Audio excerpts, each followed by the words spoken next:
Bonjour à tous. Alors, je fais une vidéo pour encore une fois parler de l'assurance du salut, parce que c'est une doctrine très très très importante. Vraiment de croire que une fois qu'on est sauvé, bah on peut plus retourner dans le monde, quoi. On est au Seigneur pour l'éternité. Et en fait, pour parler de l'assurance du salut, je vais m'appuyer sur le psaume 121, qui en fait parle de l'assurance du salut. Donc on va le lire ensemble et le décortiquer. Tout simplement. Je lève mes yeux vers les montagnes, d'où me viendra le secours. Le secours me vient de l'Éternel, qui a fait les cieux et la terre. Donc voilà, le secours, il vient de Dieu. Il ne vient pas de Dieu plus Marie, de Dieu plus mes œuvres, mes bonnes œuvres, ma sanctification. Non, il vient de Dieu seul. C'est Dieu seul qui sauve. C'est en Dieu seul qu'on doit se confier. On ne doit pas se confier en notre justice propre, en ce qu'on fait, en ce qu'on est, en telle personne, en je ne sais qui, c'est en que en Dieu. Voilà. Il ne permettra point que ton pied chancelle. Alors ce verset, il est très important et très intéressant aussi parce que il y a beaucoup de gens qui disent, mais je peux décider de me détourner de Dieu. Je peux renoncer à Jésus. Je peux faire le choix de me détourner de Dieu, de perdre le salut. Mais non, même si tu fais ce choix, on va dire, parce que voilà, t'es faible, et bah Dieu il fera que tu t'éloignes pas. Parce que même quand on est infidèle, Dieu reste fidèle et juste pour nous pardonner. Même quand on est découragé des fois et on se dit oh je veux plus de Dieu, j'en ai marre, je suis à bout, j'en ai marre, voilà. Bah, Dieu il nous garde quand même. Nul ne peut nous ravir de sa main. Voilà, on peut pas décider, comment dire, Dieu il se soumet pas à notre décision de nous en aller de lui, quoi. Ça n'a pas de sens. Celui qui te garde ne sommeillera point. Voilà, donc il est toujours avec nous, il veille toujours sur nous. Voici, il ne sommeille ni ne dort celui qui garde Israël. Donc en fait, par Israël, sous la Nouvelle Alliance, il faut attendre l'Église. Donc il garde l'Église, il la garde. Il fait pas en sorte que telle brebis s'éloigne et en fait va avec les loups et commence à... et va en enfer et je ne sais quoi. Non, il nous garde, il garde son Église jusqu'à la fin. Jusqu'à la fin. L'Éternel est celui qui te garde.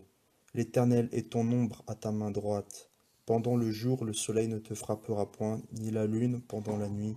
L'Éternel te gardera de tout mal, il gardera ton âme, c'est très important, il gardera ton âme.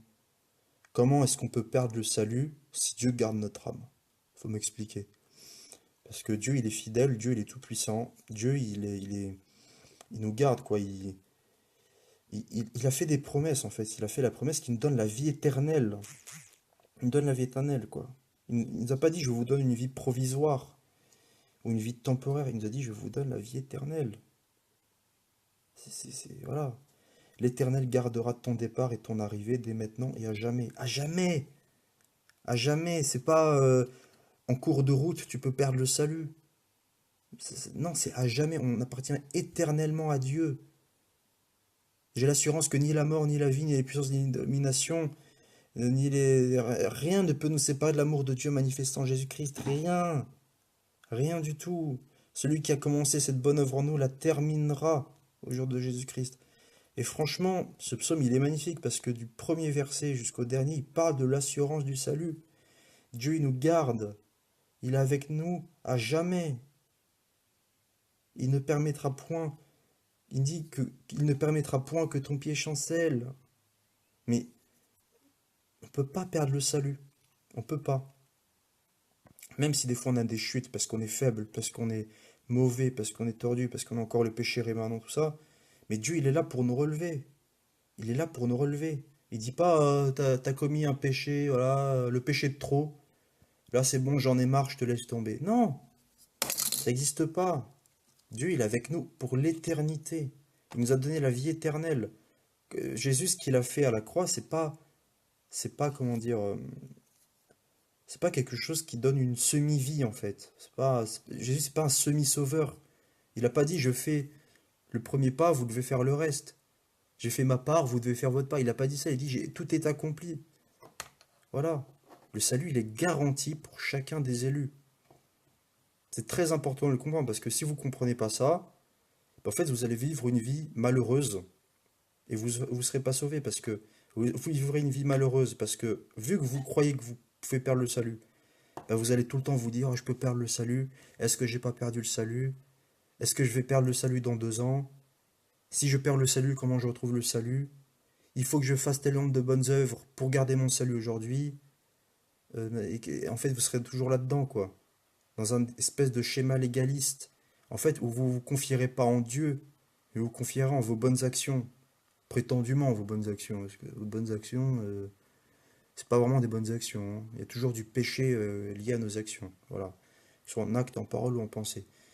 Et voilà, vous serez pas dans la vie chrétienne véritable. Voilà. Et de l'autre côté, bah oui, vous irez en enfer, parce que le fait de se confier en autre chose qu'en Dieu pour être sauvé, bah ça sauve pas, forcément. S'il y a que le salut est en Christ seul. Il faut avoir confiance en Dieu seul pour être sauvé. Si vous avez confiance en autre chose que Dieu, Dieu plus je ne sais quoi, ou Dieu plus je ne sais qui, il n'y a pas de salut. Voilà, parce que Dieu, il partage pas sa gloire. Il n'y a pas d'autre sauveur en dehors de l'Éternel.